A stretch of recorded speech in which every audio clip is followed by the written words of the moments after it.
नमस्कार विद्यार्थी मित्रांनो, मी आहे निलेश राजपूत आणि पुन्हा एकदा आपणा सर्वांचं स्वागत करतो learn academics with Nilesh Rajput या यूट्यूब चॅनलमध्ये। आज आपण इयत्ता 10वीची इंग्लिश विषयाची ॲक्टिव्हिटी बघणार आहोत। एलो स्टेटमेंट 12 ही एलो स्टेटमेंट 12 आहे, लर्निंग आउटकम स्टेटमेंट 12 त्याच्यामधली ॲक्टिव्हिटी नंबर 1 आज आपण बघणार आहोत। Write a formal letter in the expected format. आपल्याला आज महत्त्वाचं म्हणजे फॉर्मल लेटर कसं लिहायचं हे शिकायचं आहे। ओके, लर्निंग आउटकम्स काय आहेत बघा। लर्निंग आउटकम्स या ठिकाणी दिलेले आहेत। टू राईट SMS, आपल्याला SMS लिहिणं सुद्धा यानंतर येईल। नोट्स, लिस्ट, नीटली अँड लेजिबली, हे सगळं व्यवस्थित आणि दिसेल अशा स्वरूपामध्ये आपल्याला SMS लिहिता येईल, नोट्स लिहिता येतील आणि लिस्ट लिहिता येईल। Okay, understanding instruction, topic, layout of letter, काय इन्स्ट्रक्शन्स दिलेल्या आहेत ते आपल्याला शिकायचं आहे। टॉपिक कसा दिला जातो, लेआउट कसा आहे लेटरचं, फॉर्मॅट कसा आहे, difference between formal and informal letter. Okay, informal आणि फॉर्मल लेटरमधलं डिफरन्ससुद्धा आपल्याला यामधून शिकायचं आहे। ब्रेविटी ऑफ लँग्वेज, आणि कशी चांगली लँग्वेज आपण यूज करायची आहे हे सुद्धा यामधून शिकायचं आहे। फर्स्ट ऑफ ऑल आपल्याला हे बघावं लागेल की फॉर्मल आणि इनफॉर्मल लेटर यामध्ये फरक काय आहेत।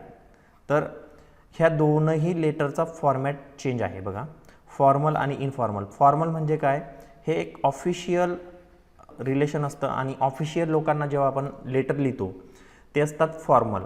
तर इनफॉर्मल म्हणजे काय, आपले मित्र असतील, नातेवाईक असतील, आपल्या परिवारातले सदस्य असतील, यांना आपण जेव्हा लेटर लिहितो ते इनफॉर्मल, आपले कॅज्युअल रिलेशन यामध्ये असतात, एकदम कॅज्युअल, आपण फ्रँकली फ्रँक बोलू शकतो। ओके, अशा पद्धतीने फॉर्मल लेटर आणि इनफॉर्मल लेटर यांच्यामध्ये डिफरन्स आहे। या ठिकाणी तुम्हाला काही सूचना दिलेल्या आहेत विद्यार्थी मित्रांनो। Instructions for students, understand the format, templates of formal letter. जो काही फॉर्मॅट आहे फॉर्मल लेटरचा, आजच्या ॲक्टिव्हिटीमध्ये आपल्याला फॉर्मल लेटरचा फॉर्मॅट बघायचा आहे। काही टेम्पलेट्स दिलेले आहेत ते सुद्धा फॉर्मल लेटरचे आहेत, ते सुद्धा आपल्याला समजून घ्यायचे आहेत। ओके, यूज फॉर्मल लँग्वेज, आणि या ठिकाणी फॉर्मल लँग्वेज आपल्याला यूज करायची आहे। फ्रँक आणि कॅज्युअल लँग्वेज आपल्याला यूज करता येणार नाही, कारण की आपण ऑफिशियल रिस्पेक्टेड पर्सन्सना लेटर लिहिणार आहे, त्यामुळे आपलं जो स्ट्रक्चर आहे, आपली जी लँग्वेज आहे ती फॉर्मल असली पाहिजे, ऑफिशियल असली पाहिजे। Okay, opening sentence should explain the purpose of letter. जो पत्राचा ओपनिंग सेंटेन्स आहे, फर्स्ट पॅराग्राफ आहे, तो आपल्या पत्राचा पर्पज काय आहे, हेतू काय आहे हे दाखवणारं असलं पाहिजे आणि आपलं इंट्रोडक्शन करणार असलं पाहिजे। लर्निंग ॲक्टिव्हिटी आपल्याला दिलेली आहे। लर्निंग ॲक्टिव्हिटीमध्ये फॉर्मल लेटर फॉर्मॅट दिलेला आहे आपल्याला फॉर्मल लेटरचा। पहिलं जे ॲड्रेस असतो तो आहे सेंडर्स नेम, ॲड्रेस आणि डेट। 3 ओळी आहे वरती, सेंडर्स नेम, जो आपण जो पत्र लिहितो आहे त्याचं नाव, ओके, ॲड्रेस आणि खाली डेटलाईन। त्यानंतर टू लिहायचं आहे, कोणाला आपण पत्र लिहितो आहे, तर त्याच्यानंतर ज्याला आपण पत्र लिहितो आहे, जो पत्र रिसीव करणारा आहे त्याचं या ठिकाणी नाव असेल, डेसिग्नेशन असेल, ॲड्रेस असेल, तो कंपनीमध्ये काम करत असेल तर त्या कंपनीचं नाव असेल, किंवा गव्हर्नमेंट ऑफिसमध्ये काम करत असेल तर त्या गव्हर्नमेंट ऑफिसचं नाव असेल, त्यानंतर त्याचा ॲड्रेस असेल। ओके, त्यानंतर येतं सब्जेक्ट, विषय काय आहे, कोणत्या संदर्भात आपण पत्र लिहितो आहोत हे या सब्जेक्टमध्ये येणार आहे। त्यानंतर salutation, dear sir, respected sir, respected madam, अशा पद्धतीने सॅल्युटेशन, आणि त्याच्यानंतर सुरुवात होते आपल्या प्रॉपर पत्राची। ते असतात पॅराग्राफ्समध्ये। Okay, write 2-3 paragraphs including the reason behind the letter to keep the letter concise without dragging too much. म्हणजे जास्त काही भारूडभरती लिहायचं नाही आहे, मुद्देसूद आपल्याला याच्यामध्ये विषय मांडायचा आहे। 2 ते 3 पॅराग्राफ शॉर्टमध्ये आपलं आलं पाहिजे, आणि सगळ्यात महत्त्वाचा मुद्दा आहे कन्साइज पाहिजे, एकदम शॉर्ट बट स्वीट आपलं लेटर झालं पाहिजे। त्यानंतर thanking you, yours sincerely, yours faithfully, अशा पद्धतीने हे प्रत्येक पत्रामध्ये येणार आहे, आणि आपलं नाव आणि सिग्नेचर। ओके, अशा पद्धतीने फॉर्मल लेटरचा फॉर्मॅट आपल्याला या ठिकाणी दिलेला आहे। खाली बघा, write an application to the headmaster of your institutions to grant concession in fee. आपल्याला या ठिकाणी पत्र लिहायचं आहे, कोणाला, हेडमास्टरला, कशा संदर्भात, your institutions to grant concession fees. Okay, आपल्याला फीमध्ये कन्सेशन पाहिजे आणि त्या संदर्भात आपल्याला स्कूल हेडमास्टरला पत्र लिहायचं आहे। त्याच्यामध्ये काय काय आलं पाहिजे, पहिली गोष्ट या ठिकाणी सेंडर्स ॲड्रेस आला पाहिजे, बरोबर. म्हणजे आपण लिहितो आहोत आपला ॲड्रेस, आपलं नाव, डेट या ठिकाणी आली पाहिजे. त्यानंतर रिसिवर्स ॲड्रेस, ओके, कोणाला आपण पत्र लिहत आहोत हे यामध्ये आलं पाहिजे. सब्जेक्ट आला, ओके, आणि खाली ॲप्लिकंट, आपण ॲप्लिकेशन करतो आहोत आणि ॲप्लिकंटचं नाव काय आहे हे सुद्धा आपण या ठिकाणी लिहिणार आहोत. त्यानंतर हे सॅल्युटेशन, या ठिकाणी मी आपल्याला रिकमेंड करेल की डिअर सरच्या ऐवजी रिस्पेक्टेड सर किंवा मॅडम असं आपण यूज करायला पाहिजे. कारण डिअर हे जे आहे तर हे आपण इनफॉर्मलमध्ये जास्त यूज करतो, त्याच्यामुळे या ठिकाणी प्रयत्न करायचा आहे रिस्पेक्टेड सर किंवा रिस्पेक्टेड मॅडम तुम्ही यूज कराल. त्यानंतर मेन आपली जी बॉडी आहे लेटरची, जे पॅराग्राफ फॉर्मॅटमध्ये येणार आहे ते या ठिकाणी येईल. कन्क्लुडिंग पॅराग्राफ त्यानंतर येईल आणि मग शेवटचं जे thanking you, yours obediently, yours faithfully, yours sincerely हे, आणि त्याच्यानंतर आपलं नाव. आता मी या ठिकाणी आपल्यासाठी पत्र तयार केलेलं आहे. हे बघा, सुरुवातीला हा जो पार्ट आहे हा आहे sender's address, okay, sender's address.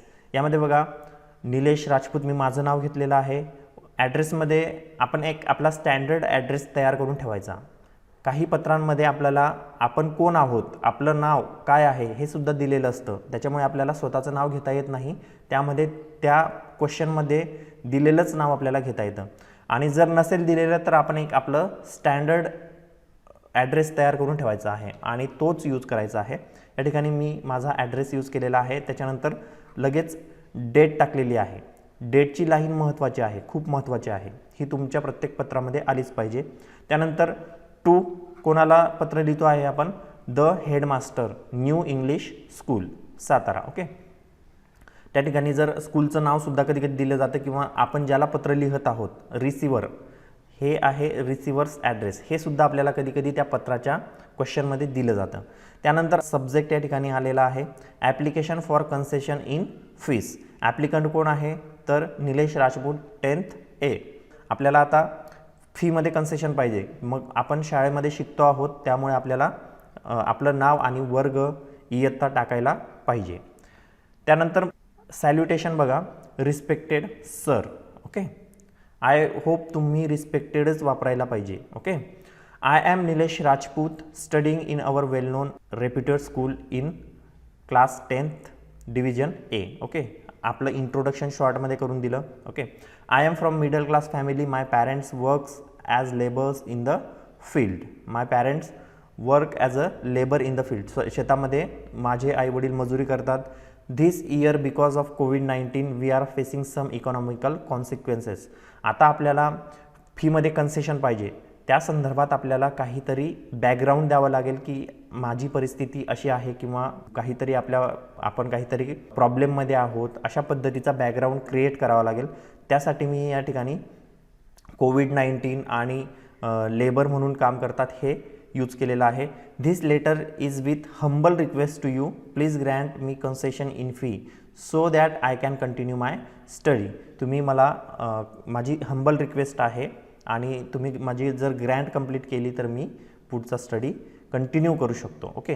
I hope you will think about it and do needful. आणि आशा करतो की तुम्ही याबद्दल विचार कराल आणि मला मदत कराल. I will be very grateful, thankful. आता मी ज्या ठिकाणी ऑब्लिक दिलेला आहे बघा, या ठिकाणी मी ऑब्लिक दिलेला आहे वेल नोन किंवा रेप्युटेड. म्हणजे आपण आता त्यांना सांगतो आहोत की आपली स्कूल जी आहे ती फार रेप्युटेड आहे, वेल नोन आहे, हां, हे यूज करायचं आहे. तुम्ही दोघांपैकी एक वेल नोन किंवा रेप्युटेड यूज करायचं आहे. तसंच या ठिकाणी I will be very grateful or thankful, त्याच्यापैकी एक तुम्ही यूज करायचं आहे. ग्रेटफुल आणि थँकफुल म्हणजे मी खूप तुमचा आभारी राहील जर तुम्ही माझी रिक्वेस्ट मान्य केली तर. If you grant my request. Thanking you, yours faithfully Nilesh Rajput. हे कन्क्ल्युजन आणि आपलं पत्र या ठिकाणी संपलं. शॉर्ट बट स्वीट, एकदम थोडक्या शब्दांमध्ये आपल्याला हे मांडायचं आहे. यानंतर सॉल्व्ड ॲक्टिव्हिटीमध्ये बघा, सॉल्व्ड ॲक्टिव्हिटीमध्ये आपल्याला एक पत्र सोडून दिलेलं आहे, लिहून दिलेलं आहे बघा. Write letter to your friend Radhe Rashmi. फ्रेंडचं नावसुद्धा दिलेलं आहे. बट या ठिकाणी प्रॉब्लेम काय आहे, हा जो क्वेश्चन आहे तो चुकलेला आहे. कारण की या ठिकाणी पत्र आहे फॉर्मल आणि या ठिकाणी आपल्याला दिलेलं आहे की तुमच्या फ्रेंडला, आणि हे फ्रेंडला लिहिलेलं नसून हे the chief officer pollution control office यांना लिहिलेलं आहे, okay.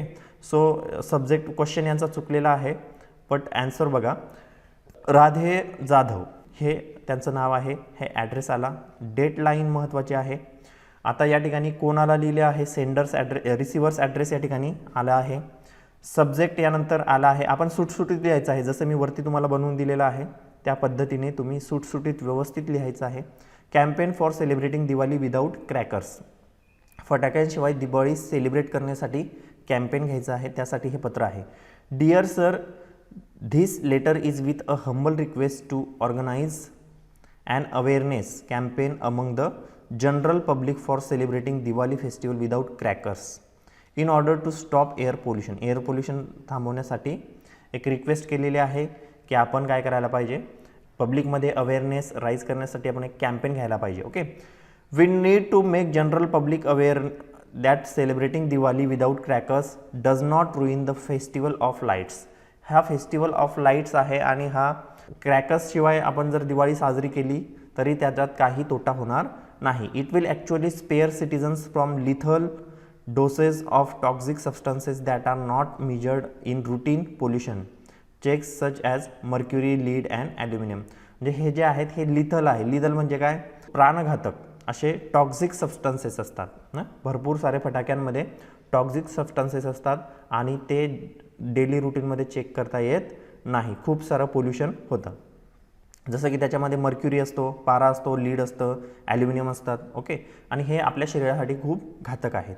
The pollution board needs to conduct a thorough campaigning by displaying the information about the harm caused by firecrackers much more aggressively.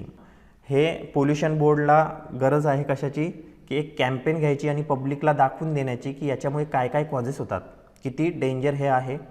स्ट्रिंजंट measured are required to be taken by the board for controlling the burning due to crackers which can only be done by putting a ban on bursting crackers and cautioning people against burning of crackers. Okay, अशा पद्धतीने हे ban व्हायला पाहिजे असं या पत्रामध्ये appeal केलेली आहे. कोणाला, the chief officer pollution control office. Pollution control ऑफिसमध्ये पत्र लिहिलेलं आहे. Thanking you yours faithfully Radhe Jadhav. अशा पद्धतीने कन्क्ल्युजन या पत्राचं केलेलं आहे. यानंतर आपल्याला एक ॲक्टिव्हिटी दिलेली आहे, काय, पत्र लिहायचं आहे आपल्याला प्रॅक्टिस ॲक्टिव्हिटीमध्ये. Write letter of application to the principal. यांना पत्र लिहायचं आहे. Requesting him her to issue a duplicate copy of living certificate. आपल्याला लिव्हिंग सर्टिफिकेटची डुप्लिकेट कॉपी पाहिजे. Use the information given below. खाली काही इन्फॉर्मेशन दिलेली आहे. ॲप्लिकंट कोण आहे, आता ॲप्लिकंट म्हणजे जो पत्र लिहिणार आहे तोच ॲप्लिकंट असणार आहे. रिया पाटील किंवा रितेश पाटील. तुम्ही मुलगी असाल तर रिया पाटील लिहा, मुलगा असाल तर रितेश पाटील लिहा. स्कूल नेमसुद्धा दिलेले आहे या ठिकाणी, Shri Rajendra high school Mahal Nagpur. Okay, class 10 division बी, रजिस्टर नंबर सगळं या ठिकाणी दिलेलं आहे. हे पॉईंट्स घेऊन आपल्याला पत्र लिहायचं आहे. खाली एक रिझन दिलेलं आहे, कारण काय आहे पत्राचं, qualified for abroad scholarship examination. या एक्झामिनेशनसाठी आपण पात्र झालेलो आहोत, क्वालिफाईड झालेलो आहोत. ॲब्रॉड म्हणजे आपण बाहेर देशामध्ये शिकायला जाण्यासाठीची जी शिष्यवृत्ती असते त्यासाठी पात्र झालेलो आहोत. Have to submit the documents. आणि आता आपल्याला डॉक्युमेंट्स सबमिट करायचे आहेत, त्यासाठी आपल्याला लागतं आहे लिव्हिंग सर्टिफिकेट. ओके, या ठिकाणी बघा पत्राची सुरुवात आपण केली. जो पत्र पाठवणार आहे सेंडर्स ॲड्रेस, हा सेंडर्स ॲड्रेस या ठिकाणी ॲप्लिकंट म्हणून दिलेला आहे, तोच घेतला आपण, रितेश पाटील घेतलं. आता फक्त नाव दिलेलं आहे, बाकीचा ॲड्रेस आपल्याला दिलेला नाही, त्यामुळे आपण काय केलं, बाकीचा ॲड्रेस आपल्या मनाने बनवला. मी तुम्हाला सांगितले तुमचा स्टँडर्ड ॲड्रेस बनवा आणि त्याच्यातलंच ॲड्रेस फक्त नाव चेंज करायचं, किंवा कधी कधी पूर्ण ॲड्रेस दिलेला असतो, जसं की या स्कूलचा ॲड्रेस दिलेला आहे तसा पूर्ण ॲड्रेस कधी कधी दिला जातो, तो ॲड्रेस आपण घ्यायचा आहे. नाही दिला तर मग आपण स्वतःचा ॲड्रेस घ्यायचा आहे. रितेश पाटील, श्रीनिवास, आविष्कर नगर, सातारा. डेटलाईन महत्त्वाची आहे. डेटलाईन मी या ठिकाणी टाकली आहे बघा, 28 जुलै 2021. टू कोणाला लिहितो आहोत, the principal, Shri Rajendra high school Mahal Nagpur. Address आपल्याला दिलेला आहे. आता या ठिकाणी सब्जेक्ट आपण घेतला request for a duplicate copy of living certificate. आपण रिक्वेस्ट करतो आहोत. ॲप्लिकंट आपलं नाव लिहिलं, कितव्या वर्गात आहे, 10वी ब आपण लिहिलं. ओके, सॅल्युटेशन बघा, respected sir. Okay, I am Ritesh Patil, I have recently passed SSC exam. आता ॲब्रॉडची स्कॉलरशिप एक्झाम मी देणार आहे, त्यामुळे मी 10वी पास झालेलो आहोत असं आपण दाखवलेलं आहे. शॉर्टमध्ये इंट्रोडक्शन आपण या फर्स्ट पॅरेग्राफमध्ये आपलं करून देणार आहोत. Okay, I am Ritesh Patil, I have recently passed SSC exam from your reputed school. पुन्हा आपण रेप्युटेड स्कूल घेतलं बघा. तुमची जी स्कूल आहे ती खूप रेप्युटेड आहे, त्यामधून मी 10वी पास झालो. I am fond of studying abroad. मी खूप चाहत आहे, बाहेर शिकण्यासाठी उत्सुक आहे. Okay. So that I was seeking for abroad scholarship. आणि मी ॲब्रॉड स्कॉलरशिपसाठी सर्च करत होतो. Recently I applied for that scholarship and qualified for the examination. मी त्या स्कॉलरशिपला ॲप्लाय केलं आणि क्वालिफाईड झालो एक्झामिनेशनसाठी. The further process of that examination is to submit all the documents. आता पुढची जी प्रोसेस आहे ती डॉक्युमेंट सबमिट करायची आहे. For that purpose I need duplicate living certificate. आणि त्यासाठी मला काय पाहिजे, लिव्हिंग सर्टिफिकेट पाहिजे duplicate. Therefore I request you to kindly issue me a duplicate copy of living certificate. आणि त्यासाठी मी तुम्हाला रिक्वेस्ट करतो आहे की मला ती कॉपी द्या. आणि खाली हे महत्त्वाचं आहे, माय डिटेल्स आर ॲज फॉलो. आपण एक लेटर देतो आहोत कशासाठी, आपल्याला डुप्लिकेट सर्टिफिकेट. मग ह्या डिटेल्स आपल्याला त्या पत्रामध्ये इन्क्लूड करावे लागतील, जेणेकरून ते ज्यावेळेस तयार करतील सर्टिफिकेट त्यावेळेस त्यांना त्याचा फायदा होईल. नेम, क्लास आणि रजिस्टर नंबर ते सगळं पत्रामध्ये दिलेलं आहे, तेच आपण या ठिकाणी घेतलं आहे. त्यानंतर शेवटचं conclusion, thanking you yours faithfully Ritesh Patil. Okay, अशा पद्धतीने आपण लेटर लिहायचं आहे. खाली बघा क्वेश्चन नंबर 2 मध्ये आपल्याला एक कंप्लेंट लेटर या ठिकाणी दिलेलं आहे. कंप्लेंट करायची आहे आपल्याला कशा संदर्भात ते बघूया. Writes a complaint letter regarding irregular electric supply in your locality. जो इलेक्ट्रिक सप्लाय आहे तो इरेग्युलर आहे, त्याच्यामध्ये खंड पडतो आहे, त्यामुळे आपल्याला कंप्लेंट करायची आहे. Okay. Use the following points. काही पॉईंट्स दिले आहेत. मग काय काय यायला पाहिजे त्याच्यामध्ये, ड्युरेशन ऑफ द प्रॉब्लेम, किती दिवसापासून हा प्रॉब्लेम होतोय, इट्स इम्पॅक्ट, त्याचा परिणाम काय झाला आहे आपल्यावर, हे सुद्धा या पत्रामध्ये यायला पाहिजे. Request to solve the problem. आणि आपल्याला त्यांना कन्क्ल्युजनमध्ये आपल्याला रिक्वेस्ट करायची आहे की हा प्रॉब्लेम तुम्ही लवकरात लवकर सोडवा. यासाठी आपल्याला ॲड्रेस कोणाचाच दिलेला नाही आहे, कोणाला लिहायचं हे सुद्धा दिलेलं नाही, आपण कोण आहे हे पण दिलेलं नाही आहे. यामुळे आपण फक्त आपला स्वतःचा ॲड्रेस घेणार. ओके. आता या ठिकाणी सेंडर्स ॲड्रेस आपण घेतला आहे, कोण पाठवतो आहे पत्र हे घेतलं. त्यानंतर महत्त्वाचं डेडलाईन घेतली आपण. 2 कोणाला लिहायचं आहे, द सब इंजिनियर. सब इंजिनियरला लिहायचं आहे, Maharashtra state electricity board. Okay. Electricity बोर्डच्या सब इंजिनियरला आपण पत्र लिहितो आहे. कोणत्या, आपण जिथं राहतो तिथल्याच बोर्डला लिहायचं. आपला ॲड्रेस साताऱ्याचा आहे तर त्या साताऱ्याच्याच इंजिनियरला लिहायचं. नाहीतर ॲड्रेस आपला साताराचा आणि आपण लिहू मुंबईच्या सब इंजिनियरला, it will be incorrect. So subject आता काय आला आहे बघा, complaint regarding irregular electricity supply. Okay. Complaint करतो आहोत, त्या संदर्भात पत्र आपण लिहितो आहोत, हे या सब्जेक्टमध्ये आलं. त्यानंतर सॅल्युटेशन.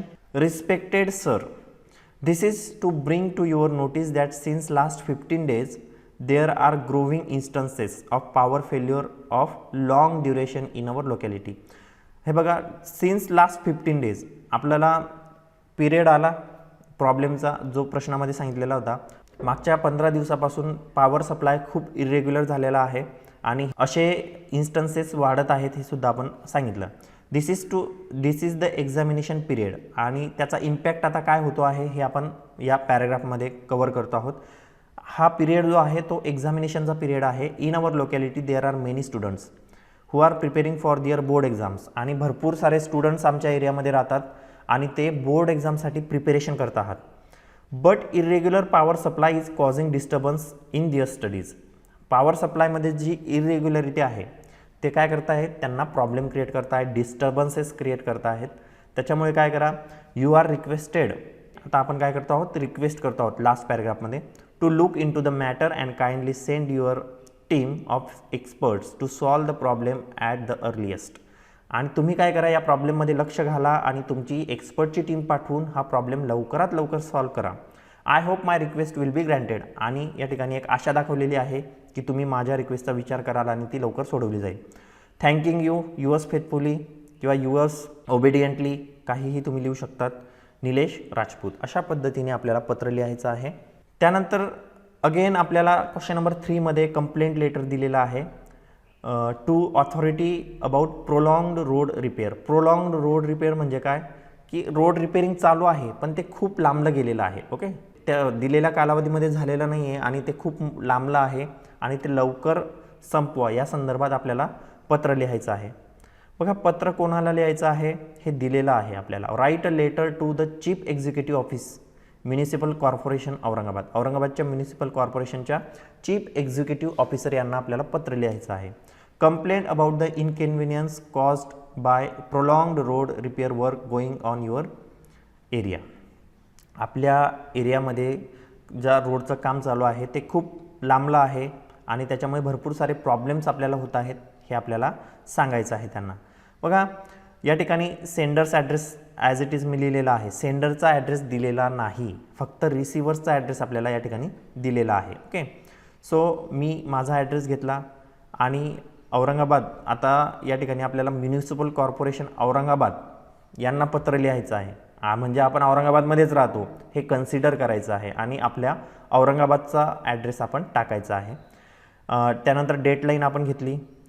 To the chief executive officer municipal corporation Aurangabad हे आपल्याला दिलेलं आहे ऑलरेडी. ओके, सब्जेक्ट आपण लिहिला या ठिकाणी बघा, inconvenience caused by prolong road repair work. Okay, तो दिलेला आहे ऑलरेडी. त्यानंतर salutation, respected sir, I wish to draw your attention towards road repair work in CIDCO N9 is going on since last 2 months. मागच्या 2 महिन्यापासून काय झालं आहे, एरियाचं नावसुद्धा आपण दिलं आहे. ओके, सिडको N9मध्ये रोड रिपेअरचं वर्क चालू आहे आणि तुमचं मी याकडे लक्ष वळवू इच्छितो. Eight work is not completed, work complete झालेला नाही. People of CIDCO N9 facing lots of problems because of the worst condition of road as well as the stubs of municipal corporation which blocked half of the road. म्हणजे ह्या एरियामधले लोक खूप सारे problems face करत आहेत. एक तर रस्त्याची घाण कंडिशन आहे आणि जे म्युनिसिपल कॉर्पोरेशनचं साहित्य आहे ते रस्त्यामध्ये पडलेलं आहे आणि त्यांनी अर्धा रस्ता कव्हर केलेला आहे. अशा पद्धतीने प्रॉब्लेम आपण त्यांना सांगितलेला आहे. As a result people constantly facing harassments, आणि पीपलची लोकांची यामध्ये खूप हॅरॅसमेंट होत आहे. Okay, I on behalf of the residents, मी सर्वांच्या वतीने appeal to you to give firm orders to complete work at the earliest, आणि तुमच्या फर्म ऑर्डर्स द्या आणि लवकर काम संपवायला सांगा असं आपण त्यांना रिक्वेस्ट केली आहे. Okay, thanking you yours faithfully Nilesh Rajput. एकदम शॉर्टमध्ये आपण पत्र लिहिलं आहे, खूप काही पाल्ला लावत बसायची नाही. शॉर्ट सेंटेन्स शोधायचे आणि इफेक्टिव्ह सेंटेन्सेस शोधायचे. ओके, अशा पद्धतीने आपल्याला पत्र लिहायचं आहे. याच्यामध्ये महत्त्वाची गोष्ट, तुम्ही आता पत्र लिहित असताना टोटल जे मार्क्स आहेत तुम्हाला ते 5 मिळणार आहेत, परंतु त्याचं जे डिव्हायडेशन आहे ते कसं आहे बघा. सेंडर्स ॲड्रेस आणि डेट जर आपण लिहिली तर आपल्याला अर्धा मार्क मिळतो, बरोबर. म्हणजे ॲड्रेस आपल्या जो पत्र पाठवतो आहे त्याचा ॲड्रेस आणि डेटलाईन टाकली तर आपल्याला अर्धा मार्क मिळणार. रिसिपियंट्स ॲड्रेस, ज्याला पत्र मिळणार आहे जो रिसिव्हर आहे त्याचा जर ॲड्रेस आपण लिहिला तर आपल्याला अर्धा मार्क्स मिळतो. नुसतं आपण 2 ॲड्रेस जरी लिहिले तरी आपल्याला 1 मार्क्स मिळतो. आपण सब्जेक्ट लिहिला तर आपल्याला अर्धा मार्क्स मिळतो. ओके, मेन बॉडी, महत्त्वाचे जे पॅरेग्राफ्स आहेत आपल्याला सॅल्युटेशनपासूनचे तर कन्क्लुजनपर्यंतचे, त्या पूर्ण बॉडीला आपल्याला 2 मार्क आहेत. त्यानंतर सबस्क्रिप्शन किंवा closing, thanking you yours faithfully, यालासुद्धा आपल्याला अर्धा मार्क आहे. हे 4 मार्क्स आपले कंप्लीट झाले. आणि या सर्व पत्रामध्ये तुम्ही जर ग्रॅमॅटिकल मिस्टेक्स केल्या नाहीत, योग्य चांगल्या पद्धतीने तुम्ही ग्रामर यूज केला तर मग तुम्हाला मिळणार अजून 1 मार्क्स. अशा पद्धतीने टोटल 5 मार्क्सचं आपल्याला हे लेटर रायटिंग आहे. आय होप तुम्हाला हे लेटर रायटिंग चांगल्या पद्धतीने कळालं असेल. ओके, काय शिकलो आज आपण? Today I learn to write a formal letter. औपचारिक पत्र आपण लिहायला शिकलो, formal letter in the expected format in formal English language. Formal English language, casual language use करायची नाही, ऑफिशियल लँग्वेज यामध्ये यूज करायची आहे. आय होप तुम्हाला ही ॲक्टिव्हिटी कळाली असेल. काही अडचण असेल तर कमेंट बॉक्समध्ये टाकायला विसरू नका. तुमच्या मित्रांपर्यंत हा व्हिडिओ पोचवा जेणेकरून त्यांनासुद्धा सोडवण्यासाठी मदत होईल. आणि चॅनलला सबस्क्राईब करायला विसरू नका. तुम्हाला जर माझं काम आवडत असेल तर तुम्ही लाईक करू शकतात, शेअर करू शकतात, चॅनलला सबस्क्राईब करू शकतात. नसेल आवडत तर तुम्ही डिसलाईकसुद्धा करू शकतात. Thanks a lot, take care, bye bye.